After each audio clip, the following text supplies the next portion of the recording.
السلام علیکم لسنرز، کیسے ہیں آپ سب؟ ناول خون بہا بیسڈ بہت ہی رومانٹک اور ایموشنل ناول ہے، ونی بیسڈ ناول آپ کی خدمت پیش کرنے جا رہے ہیں لسنرز۔ اپنے کمنٹس اور لائک کا اظہار ضرور کیجیے گا۔ تو چلتے ہیں ایپیسوڈ نمبر 13 کی جانب۔ مہرو کے اقرار کے بعد دلاور خان اور خدا جلال حویلی جا کر شادی کی تاریخ لے آئے تھے۔ چونکہ اس شادی کو عام روایتی انداز میں نہیں کیا جانا تھا، لہٰذا سادگی سے نکاح کرنے کا فیصلہ کیا گیا۔ حقان آفریدی کی خواہش تھی کہ ہیر ان کی حویلی سے رخصت ہو، پر یشب کو یہ گوارا نہیں تھا کہ شمس خان اس کی حویلی میں اس کے بھائی کی بیوہ کو بہانے آئے، لہٰذا اس نے بابا جان کو منع کر دیا۔ اب مہرو کو لال حویلی سے ہی رخصت ہو کر شمس کی حویلی میں جانا تھا۔ وہ نہ تو خوفزدہ تھی اور نہ ہی کنفیوز، صرف خاموش تھی، کیونکہ بسا اوقات انسان کی ایسی کیفیت میں مبتلا ہو جاتا ہے یہاں تو نہ تو کوئی خوشی اثر کرتی ہے اور نہ ہی تسلی، نہ باہر بسنے والی دنیا اور نہ ہی اندر کا موسم، بس ایک عجیب سی خاموشی چھائی رہتی ہے طبیعت پر۔ ایسی ہی کیفیت مہرو کی تھی، وہ بھی خاموش تماشائی بنی کچھ ہوتے ہوئے دیکھ رہی تھی۔ ہیر یشب کے ساتھ لال حویلی مہرو سے ملنے آئی تھی۔ وہ بہت خوش تھی کہ مہرو نے شمس کے حق میں فیصلہ دیا، اسے مہرو کو یقین دلایا کہ وہ شمس خان کے ساتھ بہت خوش رہے گی، مگر مہرو تو یشب کی بات پر ہی اڑی ہوئی تھی۔ یشب نے باتوں باتوں میں مہرو سے کہہ دیا تھا کہ وہ حدید کو اپنے پاس ہی رکھے گا۔ مہرو تب تو چپ رہی، مگر جب جیسے نکاح کا دن قریب آ گیا وہ فکر مند ہو گئی تھی۔ یشب کو ایسا نہیں کہنا چاہیے تھا، میں ماں ہوں حدید کی، میں مانتی ہوں کہ اس حویلی کا وارث ہے، مگر اس کا یہ مطلب نہیں کہ حدید کو مجھ سے دور کر دیا جائے۔ حدید کو میں اپنے ساتھ ہی لے کر جاؤں گی۔ اس نے بڑبڑاتے ہوئے یشب کا نمبر ملایا۔ یشب لیپ ٹاپ پر بزی تھا جب اس کا سیل وائبریٹ ہوا۔ بھابی کالنگ لکھا دیکھ کر اس نے کال اوکے کی۔ السلام علیکم۔ وعلیکم السلام، کیسے ہو؟ میں ٹھیک ہوں، آپ سنائیں کیسے یاد کیا مجھ ناچیز کو؟ خفا ہو مجھ سے؟ کیا ہو سکتا ہوں؟ یشب نے الٹا ہی اسی سے سوال پوچھا۔ نہیں ایگزیکٹلی۔ حدید کیسا ہے؟ وہ مصروف سے بولا۔ وہ ٹھیک ہے یشب، مجھے حدید کے بارے میں تم سے بات کرنی ہے۔ کیسی بات؟ اس نے تم کہہ گئے تھے کہ اس دن حدید تم اپنے پاس رکھو گے۔ جی، یشب نے سر ہلاتے ہوئے لیپ ٹاپ پر سینڈ کو کلک کیا اور لیپ ٹاپ آف کر کے صوفے کی پشت سے ٹیک لگائی۔ یشب تم جانتے ہو میں اس کی ماں ہوں۔ جانتا ہوں۔ پھر تم نے ایسا کیوں کہا؟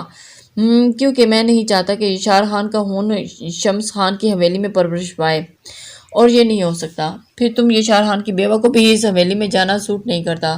بھابی، مجھے اس شادی پر کوئی اعتراض نہیں۔ آپ نے ابرار خان کے مقابلے میں شمس خان کا پروپوزل ایکسپٹ کر کے اچھا فیصلہ کیا ہے، پر حدید کا وہاں رہنا مناسب نہیں سمجھتا۔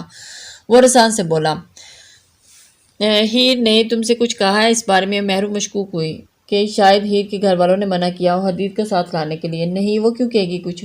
مجھے یہ مناسب نہیں لگا۔ یشب نے حدید کو ساتھ لے کر جاؤں گی۔ تمہیں لگتا ہے کہ میں اس کے بغیر رہ سکتی ہوں یا پھر میرے بغیر؟ وہ رہانسی ہوئی۔ بھابی، آپ زیادہ دور نہیں ہوں گی، میں حدید کو ملوا کر لایا کروں گا آپ سے۔ یشب اسے کال کر لینا چاہتا تھا۔ بالکل نہیں، حدید میرے ساتھ ہی جائے گا۔ یشب، میں تمہاری یہ بات بالکل بھی نہیں مانوں گی۔ جیسے آپ کی مرضی، یشب نے کہہ کر کھٹاک سے کال بند کر دی۔ کس سے بات کر رہے تھے؟ ہیر نے کمرے میں داخل ہو کر یشب کا سرخ چہرہ دیکھا تو کسی سے نہیں، وہ غصے سے کہتا ہوا کوشن کو لات مار کر کیز اٹھاتا باہر نکل گیا۔ ہیر نے افسردگی سے یشب کی پشت کو دیکھا، اور جب سے مہرو بھابی نے لالا کے حق میں فیصلہ کیا تھا یشب کافی زیادہ سنجیدہ رہنے لگا تھا۔ یشب کا رویہ کچھ برا بھی نہیں تھا۔ ہیر نے اس کو اس کی جگہ پر رکھ کر سوچا تھا، اس کا اکلوتا بھائی جوانی میں ہی چلا گیا تھا، یہ دکھ بہت بڑا تھا، اور اب اسے اپنے بھائی کی بیوہ کو بھی اسی شخص کے حوالے کرنا پڑا، اور اس سے زیادہ مشکل اور کیا ہو سکتا ہے؟ مہرو کو یشب سے بات کرنے کا موقع یوں لگ رہا تھا جیسے اس نے کچھ غلط فیصلہ کر لیا۔ وہ افسردہ سی بیٹھی تھی جب اماں اسٹک کے سہارے چلی آئی۔ ایسے کیوں بیٹھی ہو مہرو؟ وہ پاس آ کر تخت پر بیٹھی۔ کچھ نہیں، بس ایسے ہی، مسکرا کر مہرو نے سیدھی ہوئی۔ پریشان ہو؟ نہیں، بالکل بھی نہیں۔ مہرو نے اپنے پیر کے انگوٹھے کو سیدھے دیکھتے ہوئے نفی میں سر ہلایا۔ شمس اچھا لڑکا ہے، زبیر کے ساتھ پڑھتا رہا ہے، اس لیے شمس بھی مطمئن ہے، زبیر بھی مطمئن ہے، مجھے بھی ابرار کے مقابلے میں وہ مناسب لگا۔ تم پریشان مت ہو، وقت کیسا سب ٹھیک ہو جائے گا میری بچی۔ انہوں نے مہرو کے جھکے سر پر ہاتھ پھیرا۔ مہرو ان کا لمس پا کر بے قابو ہوتی ان کی گود میں سر رکھ کر رو پڑی۔ اماں، بہت مشکل ہے میرے لیے یہ سب قبول کرنا، ایسا مت کریں آپ لوگ۔ اماں، میں کہیں نہیں جاؤں گی، مجھے یہ شادی نہیں کرنی، وہ روتی ہوئی کہہ رہی تھی۔ میں یہ اشار کے قاتل کو شوہر کے روپ میں کیسے قبول کروں گی؟ اماں، مجھ سے یہ سب نہیں ہوگا، روک دیں سب کو انکار کر دیں ان لوگوں کو۔ ایسا مت کہہ میری بچی، اللہ تجھے وہ ساری خوشیاں دے جن کی تجھے خواہش تھی۔ میں تیری ماں ہوں، تیری مجھ سے یہ اجاڑ زندگی نہیں دیکھی جاتی مہرو۔ ایسا مت کہہ، جو ہو چکا ہو رہا ہے اور سب اوپر والے کی مرضی ہے۔ اللہ کی رضا جان کر قبول کر لے میری جان۔ میں مرنے سے پہلے تجھے خوش و خرم دیکھنا چاہتی ہوں۔ اماں ایسا مت کہیں پلیز۔ مہرو کی بات پر تڑپ کر پیچھے ہٹی۔ اللہ آپ کو میری بھی زندگی لگا دے اماں، آپ ہمیشہ ہمارے سر پر سلامت رہیں۔ مہرو نے ان کے ہاتھوں کو ہونٹوں میں لگایا۔ میں اپنی زندگی گزار چکی ہوں مہرو، اب پاک پروردگار سے اپنے بچوں کی خوشیوں کے لیے دعا گو ہوں۔ وہ پاک ذات میرے بچوں کی خوشی رکھے اور مجھے کیا چاہیے۔ انہوں نے پیار سے مہرو کے بال سنوارے۔ ماما واٹ ہیپنڈ؟ آپ کیوں رو رہی ہیں؟ حدید پھولے سانس کے ساتھ وہاں کھڑا فکر مندی سے مہرو کے آنسو پوچھتے ہوئے دیکھ رہا تھا۔ وہ باہر بچوں کے ساتھ کھیل رہا تھا اور وہاں بھی آیا تھا۔ کچھ نہیں میری جان، میں رو نہیں رہی۔ گیم ختم ہو گیا آپ کا؟ مہرو نے مسکراتے ہوئے پوچھا۔ بس پپھو، گیم ختم ہو گیا، اب جلدی سے ہم ذرا نوڈلز بنا کر دیں۔ زیان، زبیر خان کا بیٹا، نے حدید سے سمیت اپنے دوسرے بھائیوں کی طرف اشارہ کیا۔ اوکے، میں بھی بنا کر دیتی ہوں، تم لوگ دادوں کے پاس بیٹھو۔ مہرو مسکراتی ہوئی ان سب کو نوڈلز بنانے کے لیے کچن کی طرف چلے گی۔ آج جمعہ کا دن تھا اور جمعے کے دن ہی شمس اور مہرو کا نکاح رکھا گیا تھا۔ بابا جان، بی جان اور ہیر کل ہی لال حویلی آ چکے تھے۔ یشب کو آج آنا تھا۔ نکاح سے پہلے ہیر اپنے گھر جا کر خدیجہ کے ساتھ ساری تیاریاں کروا آئی تھی اور اب اس نے مہرو کی طرف ہی شامل ہونا تھا۔ جمعے کی نماز کے بعد نکاح کا ٹائم مقرر ہوا تھا اور اب سب مرد نماز پڑھنے گئے تھے۔ ہیر کے گھر والے بھی چند ایک مہمان کے ساتھ آ چکے تھے مگر یشب کا کوئی اتا پتہ نہیں تھا۔ ہیر نے اسے کال کی مگر یشب کا سیل آف تھا۔ کہاں رہ گئے ہیں یشب؟ اب وہ بے چینی سے ٹیرس پر ٹہلتی اس کا انتظار کر رہی تھی، پر یشب کا کوئی بھی پتہ نہیں تھا۔ جب مہرو اس کے پاس آئی، مہرو نے آپ وائٹ کلر کی فراک پہنی تھی جس پر گولڈن کلر کا کام ہوا تھا۔ ہیر ہی یہ ڈریس اس کے لیے لائی تھی اپنی پسند سے۔ بالوں کو چٹیاں میں قید کر رکھا تھا جس میں چند ایک لٹیں ادھر ادھر بکھری ہوئی تھی۔ ہلکے میک اپ سے اب جوڑی کے ساتھ وہ سوگوار سی بہت پیاری لگ رہی تھی۔ وہ نہیں آئے گا مہرو؟ آہستگی سے بولی۔ ہیر نے مہرو کی بات پر پلٹ کر دیکھا۔ میری بات ہوئی تھی، بھابی کہہ رہے تھے کہ نکاح سے پہلے آ جائیں گے۔ نکاح سے پہلے نہیں، نکاح کے بعد آئے گا وہ۔ مہرو لمبی سانس لے کر کہتی باہر دیکھنے لگی۔ آپ کی بات ہوئی تھی ان سے؟ نہیں، میں جانتی ہوں اسے اور بہت اچھے سے جانتی ہوں، آپ ان کی وجہ سے پریشان مت ہو بھابی۔ ہیر نے اس کی افسردہ شکل دیکھ کر تسلی دی۔ ہیر، وہ مجھ سے کبھی خفا نہیں ہوا پر اب ہو چکا ہے۔ یشب آپ سے خفا نہیں ہو سکتے بھابی، وہ آپ کی بہت عزت کرتے ہیں، وہ تسلی امیز انداز میں بولی۔ ہاں میں جانتی ہوں پر وہ مجھ سے خفا ہے حدید کے معاملے پر۔ حدید کے معاملے پر؟ کیسا معاملہ؟ ہیر حیران ہوئی۔ وہ چاہتا ہے کہ میں حدید کو اپنے ساتھ لے کر نہ جاؤں بلکہ اس کے پاس چھوڑ دوں۔ مہرو افسردگی سے بولی۔ ایسا کیسے ہو سکتا ہے بھابی؟ حدید بہت چھوٹا ہے، کیسا رہے گا آپ کے ساتھ، آپ کے بغیر؟ یشب نے ایسے ہی کہہ دیا ہوگا، آپ پریشان مت ہوں، میں بات کر لوں گی ان سے۔ نہیں ہیر، اس نے ٹھیک ہی کہا تھا، حدید یہ شارکا خون ہے، وارث ہے اس خاندان کا، پھر کیسے وہ کسی اور کے گھر میں پرورش پا سکتا ہے؟ وہ یشب کی وہ کسی اور کے گھر میں نہیں بھابی، آپ کا گھر ہوگا، حدید کی ماں کا گھر، ہیر نے محبت سے کہا۔ مہرو ہیر کی بات پر افسردگی سے مسکرا دی۔ تم بہت اچھی ہو ہیر، اور آپ مجھ سے بہت زیادہ اچھی ہیں بھابی۔ ہیر نے اس کے ہاتھ تھامے۔ ہیر تم حدید کا خیال رکھنا، میں اسے ساتھ لے کر نہیں جاؤں گی، وہ اپنے باپ کے گھر میں ہی پرورش پائے گا۔ مگر بھابی وہ کیسے رہے گا آپ کے بغیر؟ ہیر فکر مند ہوئی۔ رہ لے گا، وہ جیسے باپ کے بغیر رہ رہا ہے۔ وہ افسردہ ہوئی۔ کچھ بھی نہیں ہوگا بھابی، حدید آپ کے ساتھ ہی جائے گا، میں یشب کو منا لوں گی، آپ ٹینشن مت لیں پلیز۔ تم یشب سے اس بارے میں کوئی بات نہیں کرو گی، ہیر نے وہ حدید کو سمجھا دیا، رات کو وہ تم لوگوں کے ساتھ رہے گا۔ ایسا کیوں کیا آپ نے؟ وہ بچہ ہے ابھی، ہیر پریشان ہوئی، کل وہ بچہ بڑا ہوگا اور جب مجھ سے پوچھے گا ماما آپ نے بابا کے قاتل کے ساتھ شادی کیوں کی، تو میں کیا جواب دوں گی اسے؟ ہیر، مہرو کے آنسو گالوں پر پھسلے تو بچے کے پیار کے بھوکے ہوتے ہوئے بھابی بھی جہاں سے پیار اور محبت اور توجہ ملے وہیں کے ہو جاتے ہیں۔ پر آپ کہہ رہی ہیں کہ اپنے باپ کے قاتل کے گھر میں پرورش نہیں پا سکتا، تو ٹھیک کہہ رہی ہوں گی، میں حدید کا خیال رکھوں گی، مجھے بہت عزیز ہے وہ، آپ فکر مت کریں۔ ہیر سپاٹ انداز میں کہہ کر وہاں سے چلی آئی۔ نہ جانے کب تک لالا قاتل ہی کہلاتے رہیں گے، وہ افسردگی سے سوچتی ہوئی نیچے ہال میں آ گئی۔ پہلے وہ یشب کے نہ آنے سے پریشان تھی، اب بھابی کی باتوں نے اسے مزید پریشان کر دیا تھا۔ نکاح ہو چکا تھا اور مہرو کے کہنے کے مطابق یشب واقعی نہیں آیا تھا۔ ہیر بھی ٹھیک سے خوش نہیں ہو پا رہی تھی، پہلے وہ جتنی خوش تھی مہرو اور شمس کی شادی سے، اب وہ اتنی ہی افسردہ تھی۔ نکاح کے بعد کھانے کا انتظام تھا۔ کھانے سے فارغ ہونے کے بعد دلاور خان نے ان لوگوں سے واپسی کی اجازت چاہی۔ ہیر اور شہربانو مہرو کو وہی ہال میں لے آئی جہاں مہمان خواتین بیٹھی تھیں۔ ہیر، یشب ابھی بھی نہیں آیا، مہرو نے ہیر کے کان میں سرگوشی کی تھی۔ ہاں اس کے چہرہ گھونگھٹ سے نکال کر چھپایا گیا تھا نہیں ہوں وہ مہرو نے افسردگی سے سر ہلا دیا۔ ہیر بچے چلو مہرو کو لے کر وہ لوگ باہر انتظار کر رہے ہیں، بی بی جان نے حال میں داخل ہو کر کہا۔ جی بی بی جان۔ ہیر نے سر ہلا کر مہرو کا بازو تھاما اور باہر کی جانب چل پڑی۔ راہداری میں کھڑے سب رشتہ دار عورتیں باری باری مہرو سے ملتی اور دعائیں دیتی جا رہی تھیں۔ کچھ آگے جا کر مہرو نے ہیر کا ہاتھ تھاما اور جو اس کے بازو پر تھا یشب سے کہنا کہ میں بھی اس سے خفا ہوں، لہٰذا میرے سامنے مت آیا وہ میں آپ کے سامنے آ چکا ہوں۔ یشب کی آواز پر جہاں ہیر وہ پلٹی، مہرو نے بھی چادر پیچھے سرکائی اور پرشکوہ نگاہوں سے یشب کو دیکھا۔ آپ مجھ سے خفا ہو کر مت جائیں کیونکہ میں آپ سے خفا نہیں ہوں، وہ سنجیدگی سے بولا۔ تو پھر کہاں تھے اب تک؟ جانتے ہو میں نے اور ہیر نے تمہارا کتنا انتظار کیا۔ مہرو کے آنسو پلکوں سے نیچے گرے۔ پلیز روئے مت، آج وہ بھابھی کے بجائے آپ کہہ کر بات کر رہا تھا۔ یشب اس کے کندھے پر نے بازو پھیلایا۔ بہت برے دوست ثابت ہوئے تم۔ مہرو نے اس کے بازو پر مکہ جڑا۔ تو برا تو میں ہوں، اپنی نند سے پوچھ لیں۔ یشب نے مسکرا کر ہیر کی ناک کھینچی، جو جواباً ہیر نے زور سے اس کا ہاتھ جھٹک دیا، جو حقیقی کی علامت تھا۔ اور کتنی دیر ہے بھائی؟ باہر سب انتظار کر رہے ہیں۔ زبیر خان نے ان کی طرف آتے ہوئے پوچھا۔ جی بس آ رہے ہیں۔ ہیر نے مہرو کو دیکھا۔ مہرو نے ایک خاموش نظر پاس کھڑے یشب پر ڈالی۔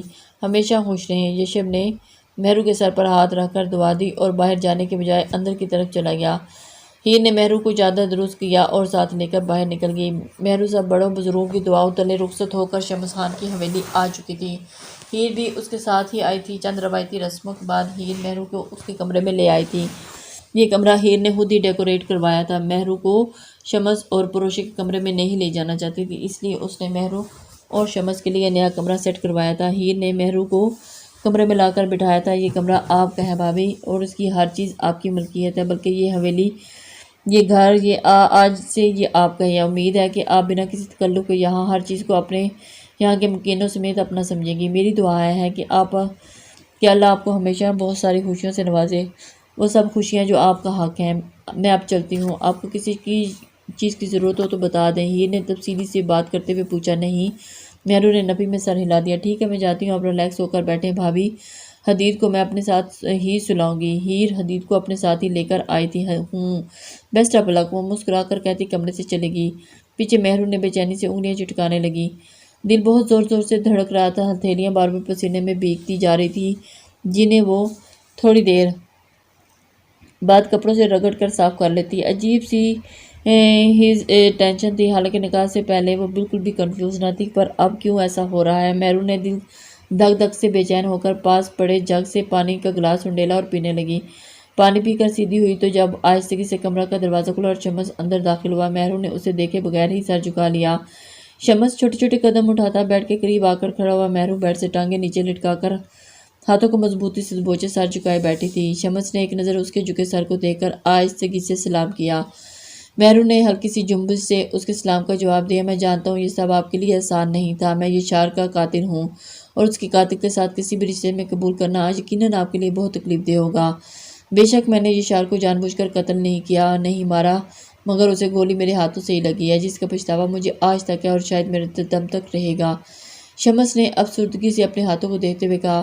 بابا زبیر کو اچھے سے جانتے تھے، اس لیے انہوں نے مجھ سے مشورہ کیے بغیر ہی اس سے رشتے کی بات کر لی۔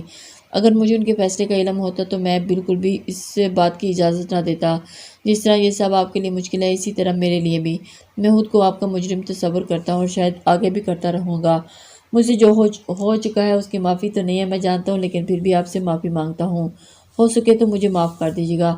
وہ سانس لینے کو رکا تو مہرو دم سادے شمس کو سن رہی تھی۔ آپ کے گھر والوں کے دل بہت بڑے ہیں، ان کی بڑائی کی دل کی قدر کرتا ہوں، جنہوں نے مجھے اس قابل جانا کہ اپنی بیٹی میرے حوالے کی۔ یہ گھر آپ کا ہے، آپ جس طرح چاہیں یہاں رہ سکتے ہیں۔ میں کسی معاملے میں بھی آپ کو اپسیٹ نہیں کرنا چاہتا۔ آپ کو میری ذات سے کسی قسم کی کوئی شکایت نہیں ہوگی۔ وہ پھر سے رک کر سانس لینے لگا۔ مجھے کسی چیز کی کوئی جلدی نہیں ہے، اس لیے آپ ریلیکس ہو کر رہیں۔ میں خود کو آپ کو وقت دینا چاہتا ہوں اس رشتے کو قبول کرنے کا، کیونکہ وقت ہی ہر دکھ کا بہترین مرہم ثابت ہوتا ہے۔ آپ چاہیں جتنا وقت لے سکتی ہیں لیں، میں آپ کے ہر عمل، ہر فیصلے کی دل سے قدر کروں گا، لہٰذا آپ ریلیکس ہو جائیں۔ شمس اپنی بات مکمل کر کے ایک اچڑتی نظر مہرو کے جھکے سر اور انگلیاں چٹکاتے ہاتھ پر ڈالی اسٹڈی کی طرف چلا گیا اور وہ واقعی ریلیکس ہو چکی تھی۔ مہرو نے سر اٹھا کر شمس کی پشت کو دیکھا اور پرسکون ہو کر سر بیڈ کی سے ٹکا دیا۔ وہ جس بات سے کنفیوز تھی اس بات کے لیے شمس اسے وقت دے چکا تھا اور مہرو کو وہ وقت ہی تو چاہیے تھا۔ اگلے دن چند ضروری مہمانوں کی موجودگی میں ولیمے کا چھوٹا سا فنکشن ارینج کیا گیا تھا۔ لال حویلی اور افریدی حویلی سے سب آئے تھے سوائے یشب کے۔ ہیر کی یشب سے ناراضگی کا گراف مزید اونچا ہو گیا تھا۔ وہ فنکشن کے بعد واپس نہیں جانا چاہتی تھی مگر بی بی جان کے کہنے پر وہ انکار نہیں کر سکی اور اس لیے ان کے ساتھ ہی واپس آ گئی تھی۔ مہرو بھی حدید کو لیے ایک دو دن رہنے اپنے ساتھ گھر واپس چلی گئی۔ وہ لوگ جب حویلی پہنچے تو یشب گھر پر نہیں تھا۔ ہیر نے چینج کرنے کے بعد عشاء کی نماز پڑھی اور بیڈ پر آ کر لیٹ گئی۔ کافی دن کی تھکان اس لیے کب سے اس کی آنکھ لگی پتہ ہی نہ چلا۔ یشب جب کمرے میں داخل ہوا تو ہیر کے سوئے ہوئے وجود کو دیکھ کر اسے خوشگوار حیرت ہوئی۔ وہ تو سوچ رہا تھا محترمہ 4-5 دن تک واپس نہیں آنے والی مگر اب جب اسے دیکھ کر مسکراتا ہوا اس کی طرف بڑھا تو ہیر گہری نیند میں تھی۔ یشب نے مسکراہٹ دبا کر اس کے چہرے پر آئی لٹ کو پکڑ کر زور سے کھینچا۔ کیا ہوا؟ کون؟ ہیر ڈر کر اٹھ بیٹھی۔ سامنے یشب کو دیکھ کر غصے سے چیخی۔ یہ کیا بدتمیزی تھی؟ بدتمیزی؟ کیسی بدتمیزی؟ وہ انجان بنا۔ اتنی اچھی نیند آئی تھی مجھے اور آپ نے جگا دیا۔ شیم آن یو مسٹر، آپ اب کھڑے ہو کر دانت کیوں نکل رہے ہیں؟ وہ چٹ کر بولی۔ چڑیل لگ رہی ہو۔ یشب نے اس کے بکھرے بالوں کی طرف اشارہ کیا۔ اور آپ بھی بھوت لگ رہی ہیں، یوں ہنستے ہوئے۔ اچھا بتاؤ نا اتنی جلدی کیسے واپس آ گئی؟ میں آپ کو جواب دینے کی پابند نہیں ہوں لہٰذا مجھے سونے دیں۔ ہیر نے کمبل میں منہ چھپایا۔ پابند تو ہو تم میری، مگر کیا ہوا جانا ڈارلنگ؟ یشب نے چھیڑتے ہوئے اس کا کمبل ہٹایا۔ یشب کیا مسئلہ ہے؟ کیا ہوا؟ خفا کیوں ہوں؟ آپ تو ننھے کاکے ہیں نا جو جانتے ہی نہیں ہیں کیا ہوا؟ ہاں ہاں یشب اس کے لفظ ننھے کاکے پر دل کھول کر ہنسا۔ ہیر غصیلی نظروں سے اسے گھور رہی تھی۔ چلو جلدی ساری ہفکی ختم کر کے دوستی کرتے ہیں۔ وہ مسکراہٹ دباتا ہوا ہاتھ بڑھا کر اس کے سامنے بیٹھا۔ مجھے کوئی دوستی وستی نہیں کرنی آپ سے، آپ جانتے ہیں نا کہ آپ نے کیا کیا ہے؟ نہیں، سوری فار ڈیٹ۔ نہیں کسی سے کوئی سوری نہیں۔ کتنا آسان ہے نا آپ کے لیے سب کچھ کر کے سوری کہہ دینا۔ وہ ابھی بھی خفا تھی۔ ارے یار بس کرو نا، مسئلہ کیا ہے؟ سوری تو کر رہا ہوں نا، اب اور کیا کروں پھر میں تمہیں؟ مجھ سے بات مت کریں بس، میں نے کہہ دیا نا، یہ تو ہو ہی نہیں سکتا۔ یشب اس کی ناک کھینچی۔ میرا نہیں تو بھابھی کا خیال کر رہے تھے، وہ بار بار آپ کو پوچھ رہی تھی۔ میں نے کتنی کالز کی آپ کو؟ کیا یہی ویلیو ہے میری آپ کی نظر میں کہ میں آپ کی کال کٹ کر کے اپنا سیل آف کر دیں؟ وہ ہفکی سے بولی۔ سوری، آج کے فنکشن میں بھی نہیں آئے آپ؟ سوری۔ وہ بار بار اسے سوری کر کے اسے کچھ جتا رہا تھا۔ اور بھابھی سے آپ نے یہ کیوں کہا کہ حدید ان کے ساتھ نہیں جائے گا بلکہ یہاں رہے گا؟ ہیر یاد آنے پر گھور کر بولنے لگی۔ میں نے کہا تھا مگر اب میں اپنی بات سے پیچھے ہٹ چکا ہوں۔ حدید بہت چھوٹا ہے اور ابھی ماں کی ضرورت ہے۔ باپ تو مر چکا ہے اور اب اسے ماں سے جدا کر کے ماں کی ممتا سے محروم نہیں کرنا چاہتا، لہٰذا میں اپنی بات واپس لے چکا ہوں۔ تم انہیں بتا دینا۔ انہیں؟ کنہیں؟ ہیر نے ابرو اچکائے۔ مسز شمس دلاور خان کو، وہ سنجیدگی سے کہتا اٹھ کر ڈریسنگ روم میں چلا گیا۔ اوہ مسز شمس، بھابھی بھی تو کہہ سکتے تھے نا۔ ہیر نے ناک چڑھایا۔ اسے یشب کا مہرو کو بھابھی کی بجائے مسز شمس کہنا اچھا نہیں لگا تھا۔ 2 دن بعد شمس مہرو کو لینے لال حویلی گیا تھا۔ مہرو حدید کو وہیں چھوڑ آئی تھی۔ اس نے زبیر لالا سے کہہ دیا تھا کہ وہ حدید کو افریدی حویلی چھوڑ آئیں۔ زبیر خان نے جواب میں کیوں جیسے سوال پوچھنے کے بجائے اچھا کہہ کر اس بات میں سر ہلا دیا تھا۔ شمس حدید کو جانتا تھا کہ وہ اس سے مل بھی چکا تھا، اس لیے وہ واپسی پر مہرو سے پوچھنا چاہتا تھا کہ وہ حدید کو ساتھ کیوں نہیں لائی مگر عجیب سی ہچکچاہٹ آڑے آ رہی تھی، اس لیے وہ خاموشی سے ڈرائیونگ کرتا رہا اور مہرو کو حویلی چھوڑ کر خود ڈیرے پر چلا گیا۔ زبیر خان اگلے ہی دن حدید کو افریدی حویلی چھوڑ آیا تھا۔ جب بی بی جان اور بابا جان کو یشب کی بات پتہ چلی تو وہ حدید کو مہرو کے بجائے اپنے پاس رکھنا چاہتا ہے تو بابا جان نے یشب کو اچھی خاصی سنائی تھی، جسے یشب سر جھکائے خاموشی سے سنتا رہا۔ کچھ فاصلے پر کھڑی ہیر جانتی تھی کہ یہ خاموشی کا لاوا اسی پر پھٹے گا، کیونکہ ہیر نے ہی بی بی جان کو اور بابا جان کو یشب کی حدید اور کے متعلق بات بتائی تھی، مگر خلاف توقع یشب نے ہیر کے پاس بات پرس کرنے کے بجائے اسے یہ کہا کہ وہ کل جا کر حدید کو مہرو کے پاس چھوڑ آئے۔ ہیر نے یشب کو بھی ساتھ جانے کا کہا تھا مگر وہ نہیں مانا۔ یوں ہیر اگلے دن بی بی جان کو ساتھ لے کر حدید کو مہرو کے پاس چھوڑ آئی۔ مہرو جہاں خوش تھی حدید کے آنے پر وہیں تھوڑی اپسٹ بھی تھی کہ شاید وہاں کے مکینوں کو حدید کا وہاں آنا اچھا نہ لگے، مگر وہ غلط تھی۔ وقت کسی کی پرواہ کیے بغیر گزر جاتا ہے۔ مہرو کو وہاں آئے 1 ماہ ہو چکا تھا اور 1 ماہ میں اس کے اور شمس کے درمیان میں کچھ نہیں بدلا تھا۔ آج بھی وہ پہلے کی طرح ایک ہی کمرے میں 2 اجنبی بن کر رہ رہے تھے۔ مہرو کے لیے شمس خان ایک اجنبی اب تک، کیونکہ حویلی کے باقی مکین جن میں دلاور خان، خدیجہ اور حویلی کے 4-5 ملازم شامل تھے، ان سب سے اپنی خوش مزاجی کے باعث گھل مل گئی تھی۔ مہرو آفریدی حویلی کی طرح یہاں بھی بہو ہونے کے پورے حق ادا کر رہی تھی۔ اس نے حویلی کی بہت سی ذمہ داریاں اپنے سر لے لی تھیں، جنہیں وہ بہت خوش اسلوبی سے سر انجام دے رہی تھی۔ خدیجہ مہرو کے اس رویے پر بہت خوشی سے پھولے نہیں سما رہی تھی، جنہیں مہرو کی شکل میں اتنی اچھی بہو مل گئی تھی۔ اچھے تو خیر پروشو بھی تھی، مگر تھوڑی نخرے والی تھی، جبکہ مہرو میں نام کبھی نخرہ نہ تھا، اس لیے خدیجہ بھی خوشی خوشی ہر کام مہرو کے مشورے سے ہی کیا کرتی تھی۔ یوں ساس بہو کی اچھی بن گئی تھی۔ اس وقت مہرو روتی ہوئی دعا کو گود میں لیے بہلا رہی تھی جب حدید وہاں آیا۔ ماما یہ کیوں رو رہی ہے؟ لائیں اسے مجھے دیں، وہ چپ کرواتا ہوا۔ نہیں سے بھوک لگ رہی ہے، ابھی دودھ پی کر چپ کر جائے گی۔ مہرو نے رحیمہ سے فیڈر پکڑ کر دعا کو ان کے منہ کو لگایا، جسے وہ چپ ہو کر پینے لگی۔ ماما آپ کو پتہ بابا کہہ رہے تھے کہ وہ کچھ دنوں تک اسلام آباد جائیں گے تو مجھے بھی اپنے ساتھ لے کر جائیں گے۔ حدید خوشی سے بولا۔ بابا؟ بابا کون؟ شمس بابا کون؟ شمس بابا اور کون؟ یہ انکل بابا کب ہوئے؟ مہرو حیران تھی۔ حدید تو شمس کو انکل کہتا تھا، اب بابا کیسے؟ شاید وہ شاک تھی۔ وہ انکل ہیں، آپ کے بابا نہیں۔ مہرو نے تحمل سے سمجھایا، وہ آپ کے ہسبینڈ ہیں ماما، تو میرے بابا ہی ہوئے نا۔ حدید سمجھداری سے بولا۔ مہرو اس کے منہ کو اتنی گہری بات سن کر ساکت تھی۔ کس نے کہا تم سے؟ کسی نے نہیں، میں جانتا ہوں، ان کی آپ سے شادی ہو چکی ہے اور آپ کے ہسبینڈ ہے، اور میرے بابا، میری ان سے شادی ہو چکی ہے، مگر وہ تمہارے بابا نہیں ہیں۔ حدید مہرو غصے سے بولی۔ آپ ہی نے کہا تھا۔ حدید دعا آپ کی بہن ہے۔ دعا تو شمس انکل کی بیٹی ہے، تو پھر میری بہن کیسی ہوئی؟ حدید سوالیہ نظروں سے ماں کو دیکھتا ہوا پوچھ رہا تھا، وہ انسان کا بچہ تھا یا شیطان کا؟ مہرو حیران تھی اس کی بات پر۔ وہ دعا آپ کی بہن ہے، مگر شمس آپ کے بابا نہیں ہیں، وہ آپ کے انکل ہیں، آپ انہیں انکل ہی کہیں گے۔